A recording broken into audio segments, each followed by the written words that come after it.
Hey everyone, welcome back to another video. Today we are going to talk, like I said in the last video, about the Fujifilm X-T2. And I'm not going to do a video as long as the last one, at least I hope so, because the last one was pretty long and, I don't like to have videos that are too long. So my goal here is to be like the 15-minute mark, but maybe we're gonna miss it. Okay. X-T2, Fujifilm X-T2, I won't be able to show it to you right now because it's filming me. And yeah, I tried to do this video a few times before, but the script wasn't really pleasing to me, and yeah, problems. And one time I tried to record it because I wanted to show it to you. I tried to record it on just the X-T1, but the X-T1 apparently has very trash preamps, and the audio was really, I was not comfortable putting that on the channel. So anyway, why did I bought an X-T2? Why you should buy one or you shouldn't? I'm gonna try to answer this in the aspect of what are the differences between the X-T2 and the X-T1. So let's begin with why I bought an X-T2, and the reason really is simple, very simple. Yeah, I just wanted double SD slots.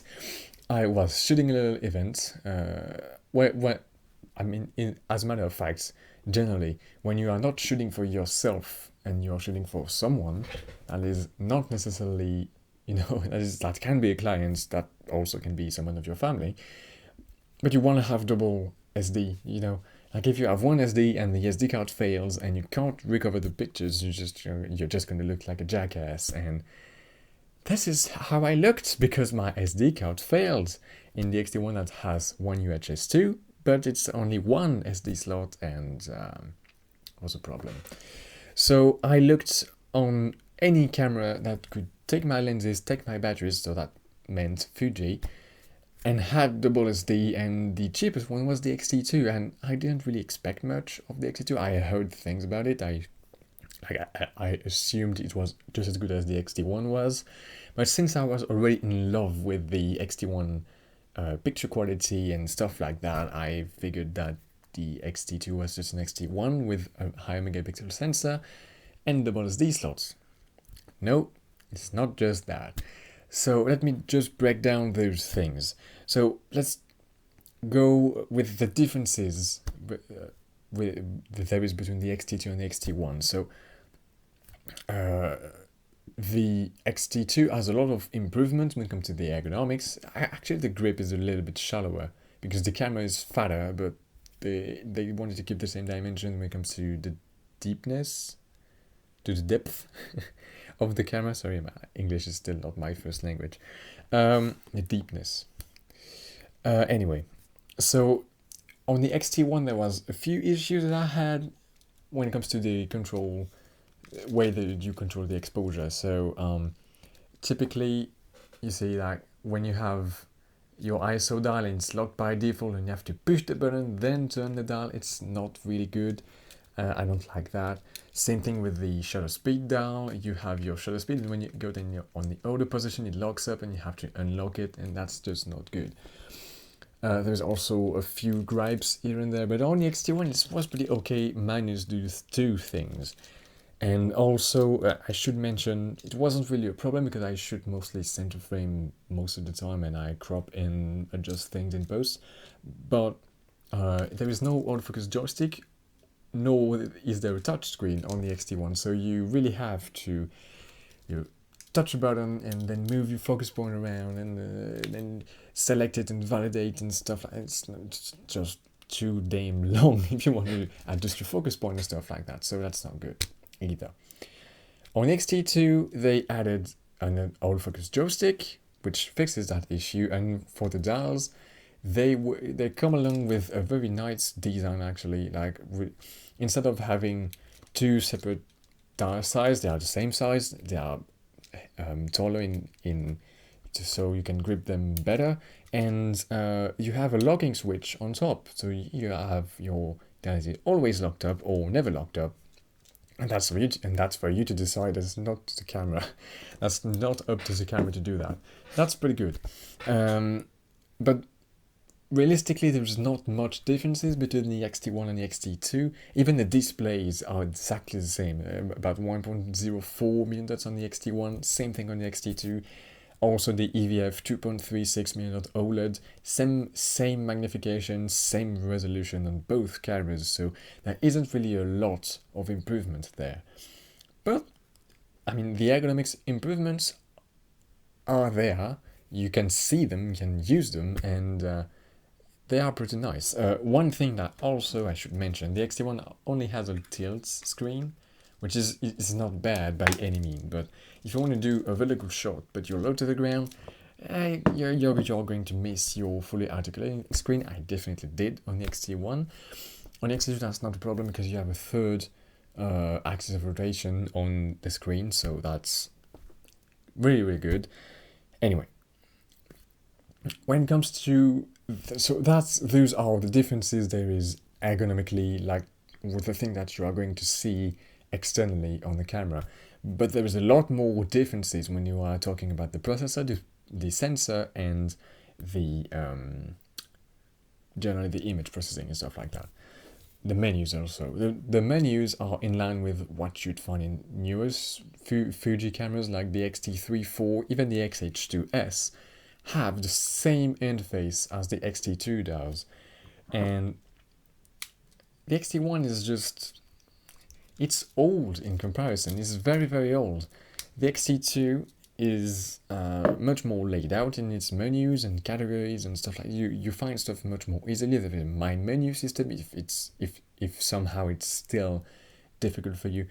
The X-T2 is much better in that regard. Anyway, one thing that was the reason I bought the X-T2 is the fact that it has double SD slots, and it's not like the El Cheapo combination, like, you know, when you have your camera maker that wants to add a second SD slot to the camera, but they don't upgrade the storage chip, that you know, the thing that handles the storage.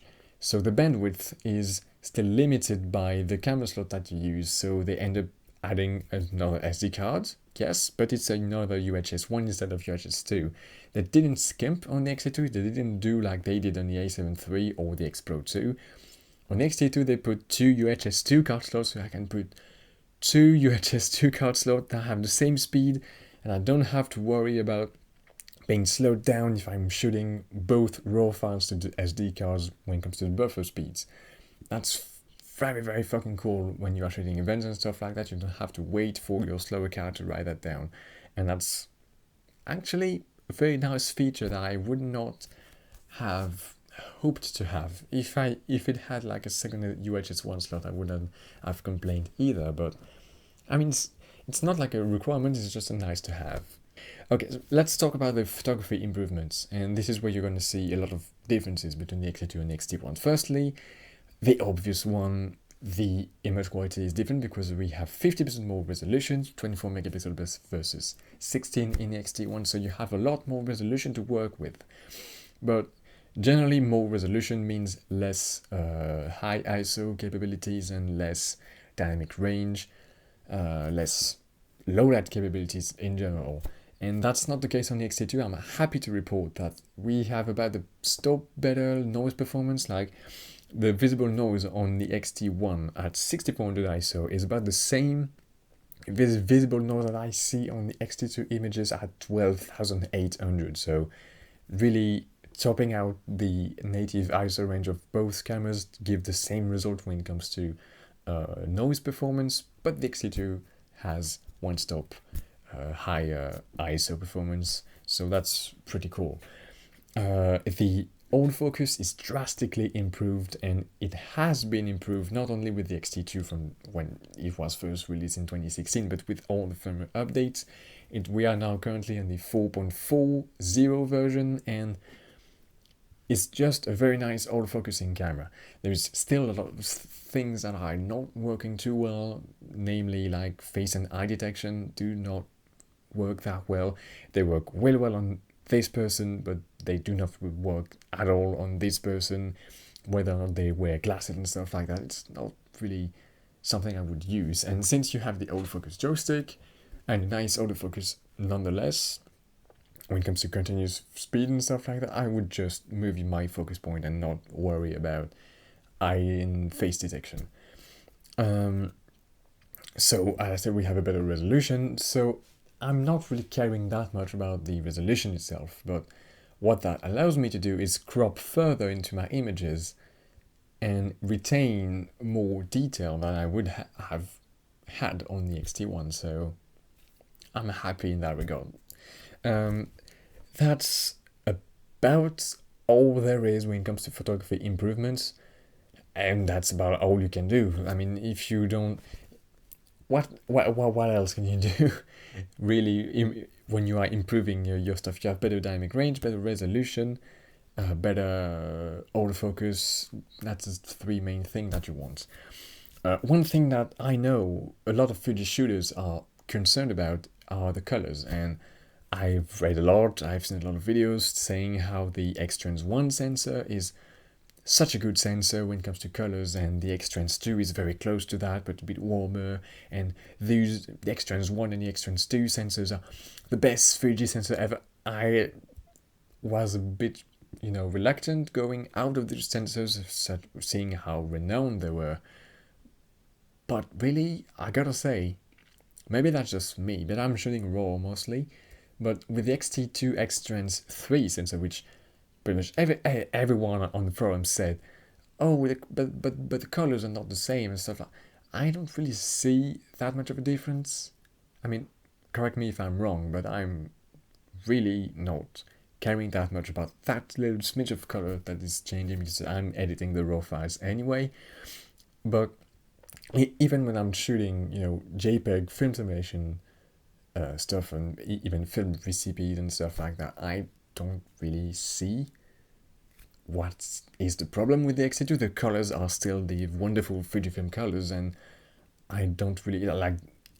The red are still just as punchy as they were. The blue are still just as nice as they were on the X-T1. So I can see the thing where the X-T1, as with the same white balance, is generally a bit warmer, but other than that, it's just really, really similar, and I don't really see a downgrade going to the X-T2. I did see kind of a downgrade though when I tested the X-T2 versus an X-Trans4 cameras. In my case, it was an X-T4 in a store. I brought my X-T2 in the store with me, and I compared them side by side, and I saw that the X-Trans4, which is better than the X-T3, 4, and all the cameras that go below that, I realized that this sensor was quite a bit colder in its temperature, but the X-T2 is like the perfect middle. And when it comes to noise performance compared to the X-Trans4, the X-Trans3 is doing very well. So I don't see really a point to upgrade anyway. There's one point to upgrade to an X-T3, and when that's about video, and we're going to talk about that right now. And I'm going to start with the X-T1. I talked about the video capabilities on the X-T1 in the dedicated video, which you could check it out. It's gonna be in the description. But the X-T1, when it comes to video, is really like, it's a photo camera that can do a little bit of video, but not really an hybrid camera. You don't have a video mode to start. You only have a record button and stop, and when you press it for a long press, it starts the video. When you press it again, it stops the video. You need to dig into menus to get your video modes and your exposure and stuff like that. So not really the best. It's nice if you want to capture a quick video like that when you are out on a trip or something. It's not a video camera by any means. And this is further amplified by the fact that the microphone jack on the X-T1 is 2.5mm jack, which is meh, not too great. Anyway, thing is, the video capabilities of the X-T2 are mind-blowing compared to the X-T1. Obviously, the X-T3 is much better than the X-T2, and the X-T4, I'm not even talking about it. But the X-T2, firstly, can do 4K with very minimal crop. 4K footage that you're seeing right now, by the way. And it can do it with F-log profile, which is a flat profile that can be graded afterwards. And this is what I'm doing for this video. And this is really nice because you have a more dynamic range to work with, and with your sharp 4K footage, which is pretty nice actually, I'm able to get quite a good looking video, I think, without spending too much time in post-production or setting up things and stuff like that. So actually I'm pretty happy with that. The autofocus in video is much more reliable than on the X-T1, which is like a common theme. The autofocus, the continuous autofocus is much better generally. And yeah, you also have all the other modes and frame rates, so you can film, can capture 1080p up to 120 frames per second, which has been added later as a firmware update, and this is just insane how they were able to unlock this capability out of the X-T2 after the X-H1 was released, and that's just incredible. Like to have a 4 times slow motion in your you can do 4 times slow motion with the X-T2, which is a 2016 camera, which can be had for very little money. I'm going to talk about that later. But yeah, you have your 3.5mm jack on the side instead of 2.5mm jack on the X-T1, and contrary to the X-T1, you also have access to a microphone, a headphone jack on the grip, which the X-T1 doesn't have, obviously. The X-T3 does a little bit better, having both jacks on the camera body itself, and the X-T4 went back to the headphone jack on the grip, which is unfortunate, but on the X-T2 it's available, and that's really, really, really nice. If you want to do video with X-T2, I would absolutely recommend you to get the grip, because it extends your recording limit to 30 minutes in 4K, which is nice to have actually, because it's limited to 10 minutes if you don't have the grip, which is one of the few downsides of the X-T2. But yeah, I mean, I would probably not film 4K when I'm outdoor because it chews through the battery and you'll need the grip anyway, so just get the grip if you do video with the X-T2. That's going to be easier. What else am I going to say about the camera? Yeah, the little discussion there needs to be about, do you need an X-T2 or would you be better off with an X-T1? And that comes down to the price, actually. The X-T2 in Europe, you can find it for about, I would say, 500 to 550 euros or thereabouts. I was quite lucky. I found a pristine condition X-T2 for 480, and I just jumped on it, and I never regretted this decision at all. And really, this is such a good value for someone that wants to do things that are a little bit more serious. You know, you have the resolution to do events, you have the nice dynamic range of this that the sensor offers, you have nice autofocus, you have the SD slots, you have decent video. That's the perfect hybrid camera for an event shooter or wedding shooter or stuff like that. And if you want, even if you want to do portraits or any photography that is not for yourself, the X-T2 is a better option. However, I'm going to go back to the point I made in the X-T1's video, and that's the fact that a lot of people picking up cameras to start out are just beginners that will probably drop photography within 3 to 4 months. And for those people that are not really sure they want to do it, I would say spend as less as you can, as less as possible, really, because if you buy an expensive camera and you end up dropping photography altogether, well, you're going to have a lot of money that you've lost, basically, because you won't be able to get it back quickly or easily. And the X-T1 really is that sweet spot, because it's affordable enough that is not a huge expense. I mean, $250 for a camera this good, I think it's an awesome value for someone that is starting out, that wants a nice ecosystem, nice lenses, and generally just want to try things out with photography and still have nice features like a very nice EVF, weather sealing, nice controls, stuff like that. I'm not saying that the X-T2 is not a good value. It's a good value. It's an awesome value. It's probably the best value for someone that wants to start out when it comes to professional level photography, or even not videography. It can do video well. Don't get me wrong, but I think there's better options for that kind of money if you only want to do video. But it's nice as an hybrid camera, really. But yeah, basically the debate isn't really a debate. If you want to shoot for someone else that is going to be paid, maybe it's not going to be paid, or maybe you're going to shoot for a client, or you're going to shoot for a friend or family member, you want to have that redundancy, you want to have that better quality for just that's the baseline, you know? And the X-T2 just provides that at a relatively affordable price, and I think it's really hard to beat in this market. Alright, I think I'm done about the X-T2. I hope this wasn't too long. I'm gonna do the same thing as I did with the X-T1, and you're gonna see a little montage of pictures I've taken with the X-T2 in the last few months. With that said, I hope you enjoyed that little montage. I hope to see you in the next video, and thank you for watching. See ya.